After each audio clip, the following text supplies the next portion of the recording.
A Fiscalía de Ourense denunciou ante o xulgado o secretario xeral do pseudosindicato STL e a empresa Ecourense UTE pola posible comisión de 3 delitos: corrupción nos negocios, delito continuado de estafa e branqueo de capitais.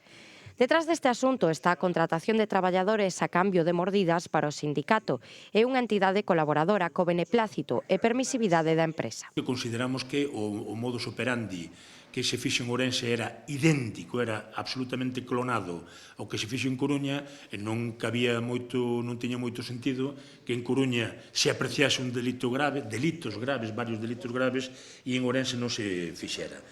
A Fiscalía acredita absolutamente o sistema de mordidas, o sea, o sistema de pago dun canon por parte dos traballadores que contrataban temporalmente para poder traballar, é dicir, pagar para traballar.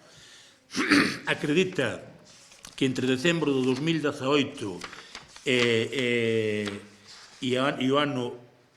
entre decembro do 2018 e xunio do 2023 contratáronse nin máis nin menos que a 307 persoas, das cuales prácticamente a mitade iban por esa vía de pago de mordidas.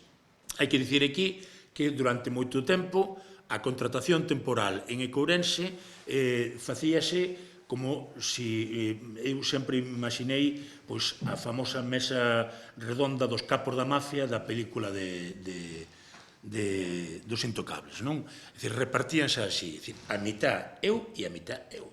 Cabe recordar que o Servizo de Limpeza Viaria e Recollida de Lixo no Concello de Ourense está en fase de concurso e que as empresas que forman parte da actual UTE aspiran á súa adxudicación.